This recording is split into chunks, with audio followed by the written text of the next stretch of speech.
Blue side with that ban of the Zeri, the Cassante, and the Rumble. We got that Nico, Lucian, and TF banned by OMG. And first pick priority from NIP is actually the Aphelios. Well, you have some issues here now. You either give up via Ari or you give up the Milio. I don't think you can give up the Milio. I think that's the right choice. You have to pretty much take Ari on this rotation now. Now, Angel is a good player of the Ari. I think that Creme and Angel are two of our better Ari players in the league. Turns out we have a lot. Oh, no! Ah! Okay. Ah, Yubi made it through! The double kitty cat comp. Is Ari a kitty cat? Wait, hang on. I take offense. No, she's a fox, Mazel. They're completely different.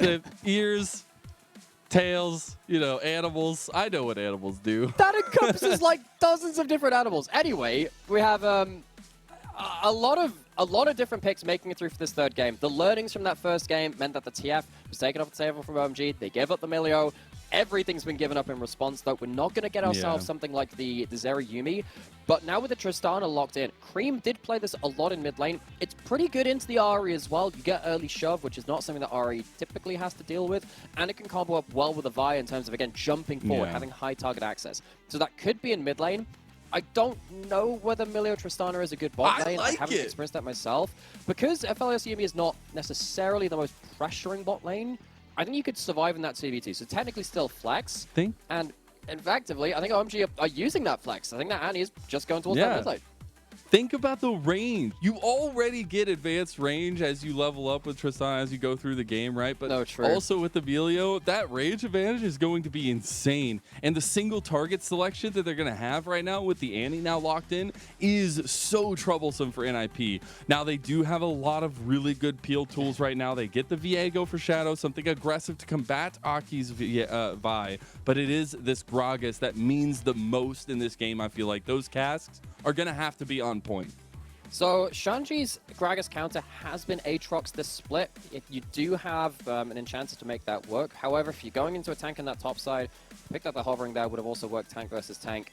Shanji, his champion pool is so large, you know he's going to have so many different answers to it. He goes back towards this cannon. Now, of course, you are going to be going into that Yuumi who's going to have the exhaust, of course, which will help the Aphelios stand and fight. But with the amount of, again, proactive tools which OMG have with potentially winning lanes as well, and he is meant to keep the Ahri in lane. Cannon wins almost every lane we see in meta right now. The one question mark is this bot lane, because the Tristana Milio is not something which I've seen before. You're against a Yuumi as well, which, of course, it gives you a bit of a time condition on the game. Most of the time, evened out a little bit by the Milio, because you both have very, very strong enchanters. This game is very strange draft compared to our first two. I will say there was a kind of point we were hovering around earlier on in the series when we were setting things up, that will bot lane be exploited on either side. We definitely saw that in game number one against OMG. Abel and Ppgod not having necessarily the best time. Game number two looked a lot more stable. Now we're getting the culmination where we had a serious clapback from OMG, and now it's NIP with a little bit of aggression, trying to combat a lot of that comfort still coming through for OMG. And while we were talking about exploiting bot lane, it is still this 2v2 in mid jungle that you have to look at. Will we get a 3 of 3 of Aki just invading on Shadow level 2 and trying to pressure to make sure that his lanes can find advantages? Or do, going into a third game, NIP actually have an answer to that? Do they play proactively around that aggression? We're going to be finding out very soon as we dive into game number 3 here. Both teams on the precipice of claiming another series win as we are in week number 3, almost to that halfway point. And it is NIP looking at a comeback here from that game 2, Zhuo's ring.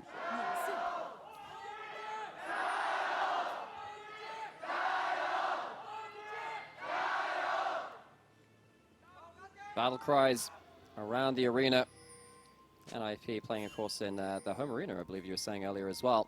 And the big thing about this jungle matchup, which I'd like to really highlight from this one as well, one, you have the press the attack coming in from Aki, does help you very much with that early kind of burst combo where you kind of go in with a Q, you auto reset with your E, you get the press the attack off of cooldown very, very quickly.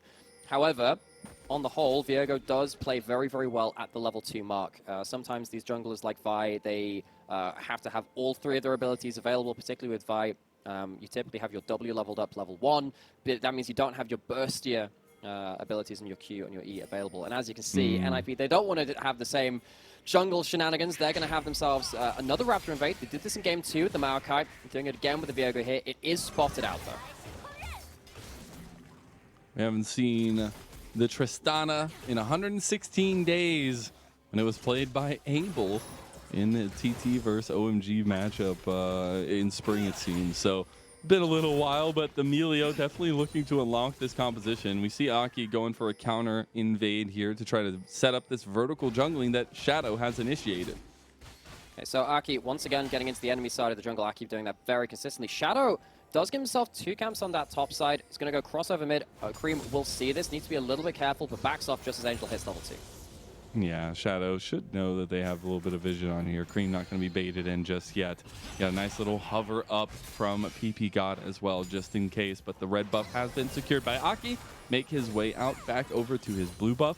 And not as much successful aggression for Shadow this time as we've seen from Aki in the past. But it is still a bit of a resurgence from what we have seen. So Aki's not going to be able to take 2 camps away from the enemy jungle. That's what Shadow's done. So he's going to be down 1 camp to out of his own jungle compared to what Shadow has done. But you're right, Shadow kind of ummed and ahed a little bit. Wasted a second here or 2 waiting to see if there was something in the mid lane, which does mean that Aki is able to get out safely. He's going to be able to get his own clearing route up towards that top side, going on strongly as well. Also probably not going to get double scuttled at this point, which is of course something which Aki did in some of those previous games. However, the same eventuality has happened as in game 2, where despite the fact that jungle has not gone as well for Aki, you have got isolated lanes where the cannon can just start pushing in, just be the early bully, which we know he can be. Aki's going to be looking up towards top lane now as well. You got a bit of a hover from Angel out of mid lane that could potentially come to dissuade something, but Aki's looking for some proactivity up here with a bit of a weird lane state going on for Shanji. We might actually see a fight around this top scuttle. Shanji has push right now. Invincible trying to get something back, so he might be able to roam into river. Angel already has some options going towards that top side river. Has the push right now onto Creme. That's part of what has happened from the vertical jungling. And now, actually with this, Shadow has the ability to get towards top side as well. As soon as that body slam came forward, you know what was coming. The guillotine comes down in first blood to OMG. Shadow's waiting for Aki in the wings, but he's by himself. And quickly, Shanji can come down to join. So he's just going to start the back. Aki will end up backing off. Shanji going to have to stop his back. See the GAN Esports logo there from Aki, but it's Shadow looking for something back.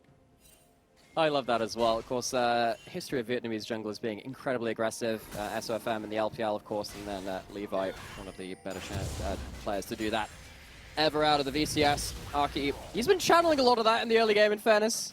Getting into the enemy jungle as much as possible. Is, in fact, going to lose another Raptor spawn, so Shadow doing much better on the individual matchup. But the fact that he gets the first kill and it buys something for Shanji on that top side is really, really annoying for the side of NIP. Just the fact that you've traded flashes here as well is actually probably favoring OMG, because you want that flash body slam to be able to make a big play towards that top side. Not having that tool available, I think that gives Shanji a lot of hope for this laning phase. It does, and now it also, just like last game, an advantage in top, it gives you so much ease of decision-making around the rest of the map. But Dragon up, I wonder if OMG will take a little bit more of a forward foot in this, especially with the amount of pressure that a pushing Tristana lane can give you. That's very true. We're also seeing, just a quick note on builds there, we're seeing the recurve bow being built up by Abel first. See what that ends up going into, of course, for the full build. But you're seeing the lethal tempo out of Abel as well. You often used to see in kill lanes with stuff like Tristana Rel, the Hail of Blades, where you get the full bomb detonation, the full stacks of it very early on.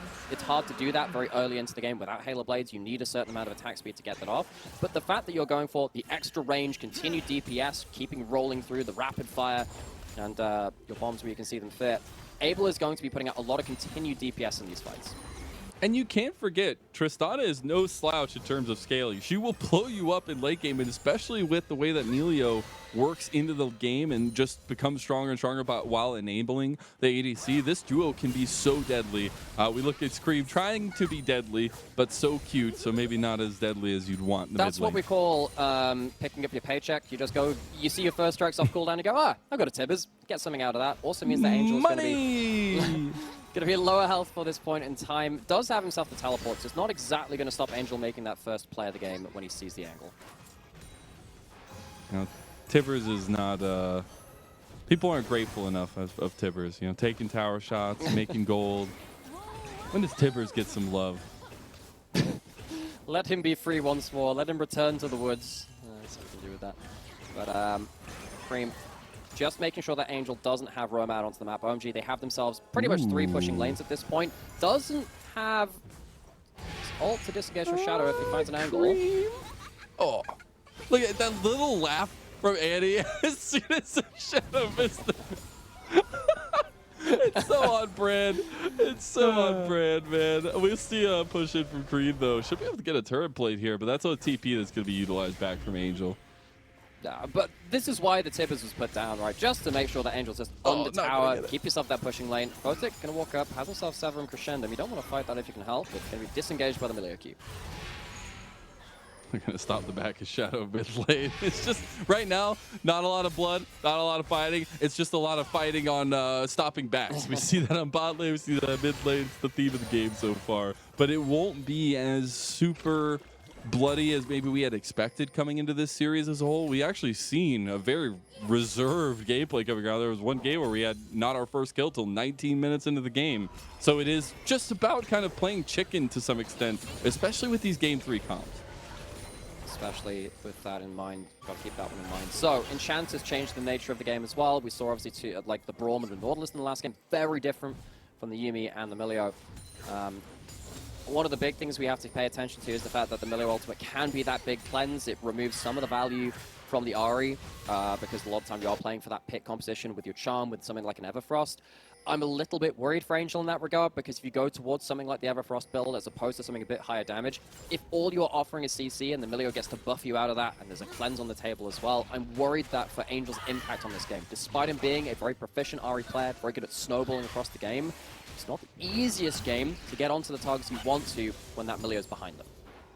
And I will just say for Angel, and I want to get your thoughts on this because we've actually gotten to cast Angel a decent amount over the last split as well, but he typically goes for a very reserved utilitarian style build with the Ahris. You see the resolve secondaries as well. He's got the spell book, but he'll typically go like an Everfrost into like a Morellonomicon, things like that, where he's trying to find a little bit more utility. Because this split, I've been very happy with our boy Angel in the mid lane, because he's going Magi second like most of the time, which is I believe that should be the second item for the Ahri, particularly as a snowball champion. That can lack a bit of damage, but is very safe. If you're safe anyway, you're not going to be losing stacks. Stack it up as much as you can. And Angel's been doing that fairly consistently. I think the bone plating in this matchup, it's all you have to take it versus the Annie because her level 1 trading is so obnoxious, and a lot of it's point and click as well. So you kind of get a lot of value out of that one too. So in this split, I'm giving a bit more leeway, as you can see there. Annie will burst you out if you don't have a couple of defensive things in pocket. Merc Dread's bone plating, they do add up in this matchup. They definitely do. I'm a big fan of the Angel Librarian build where you just get as many books as you possibly can. What spell book? I mean, what you really need is you need the Morello. You need to bring back Will of the Ancients back from the olden days of League. At this point, you should just cosplay your builds, right? Like get a rabbit on dead hat, you have a wizard's hat, you start look for make an item that has glasses, you'll be good. You got a belt already. I don't know if you want rockets on it, but that one might not be able to bring that one to conventions. That one might be a little bit too high explosive. I think that might be a little bit of a problem. We actually see a bit of a change of fate in the top side for the first time, it feels like, in a little while, as Invincible actually has the push there. But we're looking bot as Ppgod and Abel pushing up with this Tristana. We'll be getting a lane gank from Shadow. Anki was here to Shadow. Yeah, it's clever. Uses the names as its namesake. But yes, play taken down on the spot side. It's crazy. Maybe they should make a game with a guy called Sonic. I don't know if that would be very successful, but either way, going down towards the spot side. We still haven't seen the second dragon started off. OMG looking for plates in the spot side. It does feel like OMG have been typically going towards early gold and early skirmishes as opposed to dragon stacking. They understand the nature of their compositions in game 2 and 3, largely about that golden pocket and the snowball. Aki is going towards the spot side. Was just looking for the range on the cease and desist there. Couldn't find it. Realizes with that vision it'll be a little bit more difficult. Looks for the Vault Breaker to get the range, I guess. Was maybe looking for an engage, but goes for the Rift Herald and the rest of an IP. There could be a flank teleport here. Remember, it's beyond 10 minutes now. Oh, control, but it's actually Shanji who's very, very heavy pressed under his tower right now, meaning that the angle is not necessarily there. The charge did come through from the Rift Herald though, but NIP smelling something was going fishy in the bot side did respond properly. So OMG still have themselves sizable lead from this early game. First Blood adds into that. Some CS leads and some plates add into that. It's not on Shanji's cannon. You're right in mentioning that. Invincible's doing well in that matchup so far. OMG are not going to have to, well, they're not going to be able to wield that crazy power from the cannon right from the off in this game. Still, OMG early Dragon as well. And with the Herald down, NIP don't have themselves a big counterplay to really get themselves onto the board. I do like here, though, OMG using a bit of momentum. They had first item spikes come across for Aki and Abel. They're going straight to this Dragon here with no presence from NIP anywhere to be spoken of. Should be this second Dragon going to OMG, who've done a great job of neutral objectives secure this series, but especially this second or this third game, rather. Merctreds might have to come into use here. That's a face check and a half. That's Spellbook will get that heal out for Angel. Creme's actually looking for a little bit of something. The amount of lockdown that OMG have is good, but they are lacking damage right now. Yeah, well, Creme didn't have the stun loaded up for that one, but yes, gets rid of that first spellbook of the game. Abel left alone on this turret. It's because of the rotations coming in from Photic and Zhuo towards that top side. A little bit tired of being left alone on that side of the map. On the whole, when you cross-map with an Aphelios wins if he has the chakrams. Not versus Tristana. Tristana, best demolitionist in the game, alongside the likes of Ziggs as well. Remember the days where we used to have Ziggs bot and Tristana mid? That was very fun. Not great if you were an architect. If you're an architect, maybe less so on that front. But at least NIP getting to trade something into Photic's pockets to allow him on the Aphelios to come online. We have seen in the LPL Aphelios be incredibly powerful. Shanji's trying to wave clear for all he can, but with the rifle turrets that have been available, it's very difficult to play here. Again, look at the damage you can get from very long range away. We are literally just loading up the guns of both Photic and Abel right now.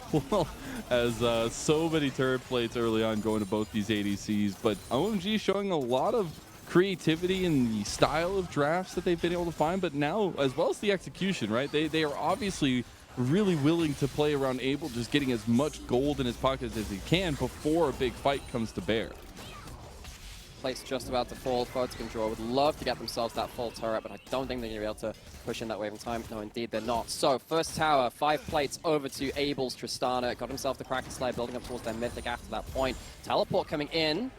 Don't think it's going to land in a great play, though.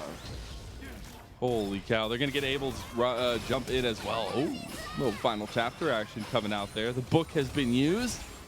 OMG, we're looking for a top lane gank. There is another Rift Herald coming up in about 30 seconds, but still a little bit away from that timing. Shadow looking for the invade, does get some camps away.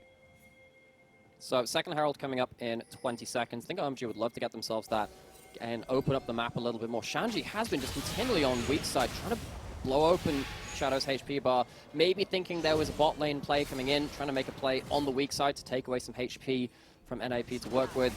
What that means is that NIP, they can't make as aggressive plays with Shadow on the board right now with some health missing. It leaves Abel alone to play towards his top turret.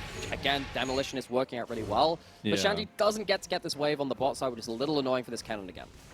I will just say, though, this is bread and butter for OMG. This is how you want to play this style. You want to get as much of these turrets down with this very strong pushing Tristana and then get into a teamfight potential where you can go front to back, and they have that. Well, with a little bit of flanking action from Shanji, I'm sure, but it's going to be the rest of the team that are kind of taking this front-to-back angle. We do see NIP's response in a side lane tower now in the bottom lane from Angel, but it is something that OMG are looking to continuously capitalize on with increased push in the mid lane. Yeah, this tower is completely gone. The work done by Creme earlier means that this tower is very low HP. It's going to go completely down. Big jump up here. Invincible has flash, has ult. This could be a big flank angle.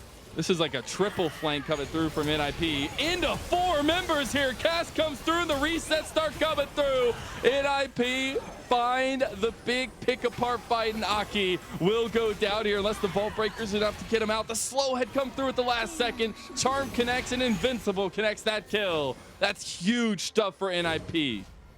Great punish from NIP on the overpush of OMG. They'd already taken the turret. They didn't have to stay after that point. It was greedy from them. NIP, they had the teleports, they had the flanks, and Invincible in he had a great game 1 in a winning side lane matchup.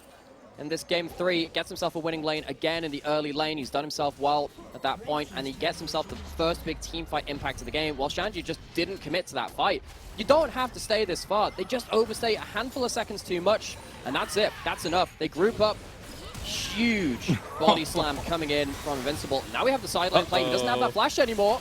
Oh no, a little bit of caster cursing and a little bit of dying for Invincible. Creme gets the kill in the side lane. Good stuff there from OMG to get a response somewhere. Get Invincible off the map, get Shanji some gold in pocket, and Creme picks up, of course, a bit of that kill participation as well. Now, when we're getting through into this next part of the game, gold is, of course, not completely out of control. We've seen that NIP, they have themselves the ability to reach that black line, and despite the fact that Abel will have great range advantage, and there's great engage coming in from OMG, I don't think this composition from OMG is completely safe versus NIP. Of course, you have a lot of ability to dash forward, despite that melee ultimate being good versus something like the Ahri or some of the slows from Yuumi. You can kind of play the longer fights and play around that cleanse. The Gragas and the burst combo coming through from NIP might be enough to just 100-0 the first target. I'm starting to like this NIP composition coming together here as they have moved all their members to this mid lane to get priority for the Dragon. And now at this point, I feel like in Game 3, I can safely say priority has been name of the game for this series so far. We heard Angel talk about it earlier on, but it has seriously ended up in these early games, while not a lot of kills, a lot of pressure on the map has been given. Abel walking a bit close to that fog of war there. Invincible still has no flash. 2 items for the Tristana. It's the Navori Quick Blades. With the lethal tempo, the increased range, again, you can have instant rapid fires.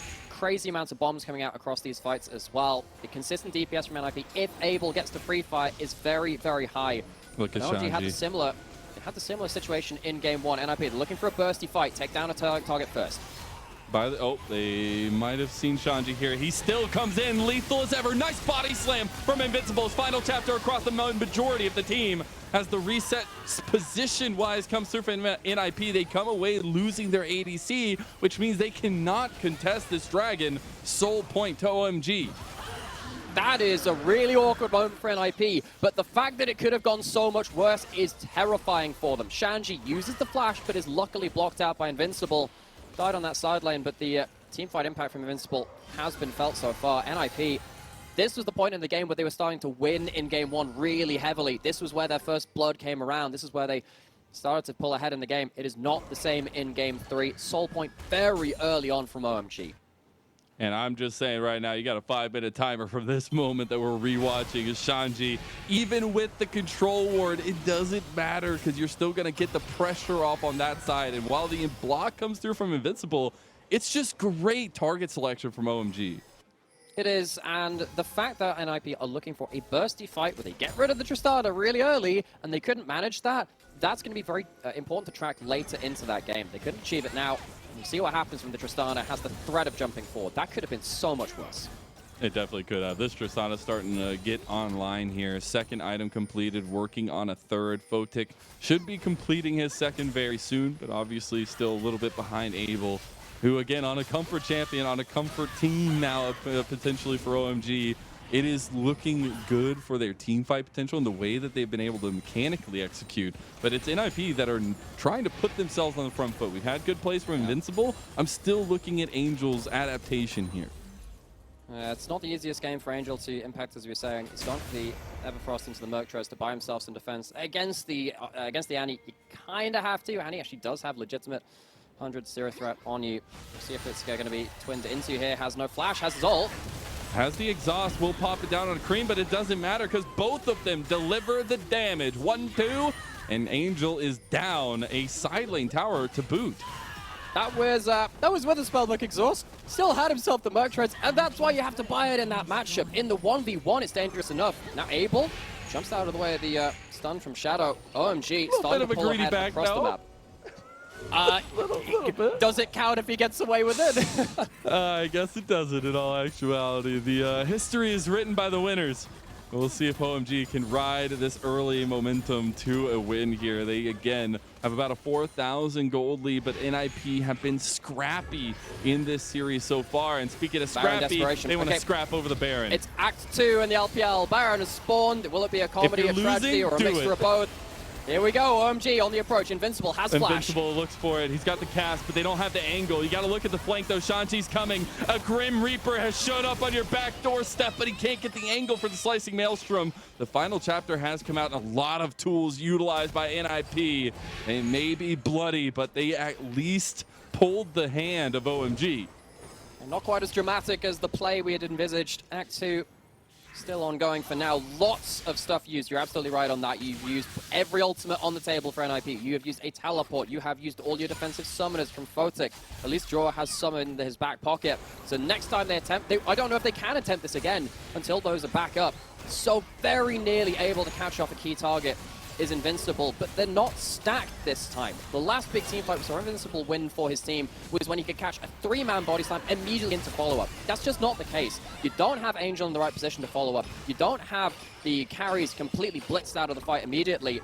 And now we have OMG, again, able to kind of consolidate their position on the map. They might have fallen down to that Desperation and Baron, but now they get to return out into the wider map with more gold, more advantages, and play it again. They're picking right on the Baron yet again here as well. Let's see if they want to go ahead and start this one up. But you're just trying to force the hand at this point. You did just get a second item completion for Photic as well. And you have that Zhonya's for Angel, as well as a Seraph's for Invincible, by the way. So there's a lot of potential threats to deal with for OMG. Getting high levels coming in from Abel now, and he has the overshield. Invincible jumping forward with Yuumi on his back. Abel, level 13, range coming into it. They have to go to it again. They have to pull OMG in towards them. They're losing in the wider map. Try and go for the flip Baron. You are getting ultimates back up. The catch out is available. Creme has flash Tibbers, and it's worrying NIP as he had stepped forward. A 5-man grouping, though, for OMG means that Shanji will not have a flank angle, and that's actually some reprieve for NIP. He could teleport to the top wave. That would be the one option available to Shanji. He has himself flash in a handful of seconds. He's going to be up there again. Photic running out of ammunition on these turrets. He won't have it for that long. Do it again. It just feels like NIP are backed against the wall and just trying to fight their way out of it. The cast comes through. Creme separated, but he gets the CC on Invincible. Because of that trade, NIP back away from the Baron. NIP, again, they have to go for this. They're losing in the wider map. It's close run stuff right now. They're looking to see who they can catch out from OMG, but without flashes, they have themselves the Spellbook Smite on Angel. They have 2 smites to 1. They might look to go for the flip. We're dancing a little bit of a 1-2 step right now. NIP back on the Baron. OMG, they are tired of this game. And Aki overextends himself. The front to back is taking advantage of by OMG, though. They distracted the backline of NIP, and that has led to a boon for OMG. Shadow goes back in. Can Photic be the difference maker? Shanji! He gets exhausted, and here comes Abel. He's shutting him down and taking down the house. As Zhuo goes down, resets come through. Ppgod versus Angel is all that's left. Angel with a triple. He's looking for a quadra. He gets the damage. It's gonna be good. And it's NIP who come out on top in a long haul fight. Divine intervention from the mid lane. Angel is a Guardian Angel and a second life for NIP. Despite this, the Baron does not die. Dragon is now on the table. That would be soul for OMG. This is not out of the woods yet for NIP. This has to be part of a multi-step comeback for them, but this is a hell of a way to do it. Aki goes way too deep. He gets soloed out, and that's a reset. You have Ahri, you have Viego, extra ult charge and a heal for the Ahri. The stolen soul from the jungler as well adds in an awful lot of value. You can see what happens when Shadow picks up the body of the Vi. The basic abilities are crazy. This fight's one thing, though. You can see the setup for the Dragon coming in picture. It gets damn close, but you need to start winning around this Dragon fight. If you don't win this, Infernal Soul might just be the end of the game. So close was that fight in so many regards, but Angel comes out king. But we're right back to the boxing match between these two teams, delivering on a 3rd game of the series. This is soul for OMG if they can take this Dragon. They've already gotten it down about half health. Here comes Shadow with the steal. Can he get it? He does it. It's Abel. And afterwards the fight too. The backline access from Creme with the flash in. They found Photic, and that should just mean it, right? OMG, they catch out Shadow on the side, and it doesn't matter if Angel comes out in those fights previously. It is an infernal soul burning them alive, and OMG, breath of life achieved. NIP prayed to their angels, but the demons needed no summons. OMG strike down NIP again. Soul claimed, Baron claimed, NIP left for dead. You gotta be able to steal those in those 50-50 moments. Can't get it for an IP, which just means a snowball from hell. As a Baron goes down, we'll take a look at that replay. Yeah, I guess we found out what the Snowball's chance in hell was. If it's OMG Snowball, sounds a pretty good chance. This was an awesome angle from Creme. NIP, they have to rush into this river. They have to cut corners on their setup, which means that Creme gets a flank angle. They can't protect. Photic can draw on that bot side, or rather just kind of like into the top side of that river bit. And OMG, they run away with the fight as soon as NIP show a hint of weakness. This Tristana pick from Abel, such a clutch moment, but also just a lethal pairing with the Melio. The range advantage, but the damage done, man. It is so crazy. He's on 3.5 items now. You'll have that Quicksilver, so be able to get out some CC with that Breath of Life as well. So, man, it's going to be hard to kill Abel at this point. He has Cleanse, QSS, and then the Melio ult as well. OMG, they're a team which innovated so well around top side of the map in spring. We were wondering whether they could do the same around bot side to the same degree, to the same success anyway. And with this lane, leaving up the Yuumi and the Melio as well, and winning the trade with this, it's a very important step for the meta. If OMG can show you can beat the Yuumi with the Melio and take that trade with one of these lanes, it is an incredible step forward in our understanding the meta. And look how much pressure Abel puts on those towers. The Demolitionist has come to town. Photic is still looking for his in on this Aphelios. You have those one bright moments. You have that 200 years of experience, but you've got to be set up in a position for that. And that's why I just love this third game. We've gone away from what matters in the early game, the early aggression for both junglers, to where they had just stacked resources into the big guns of Abel and Photic. And now it is a 1v1 for their lives in this series at this point. You've got to look at the focus as Siege comes down and inhib falls in mid. And IP need to do something. I was a huge fan of the Halo games growing up, and it feels like the Mac rounds are spinning up. Artillery is ready. OMG, Creme's caught.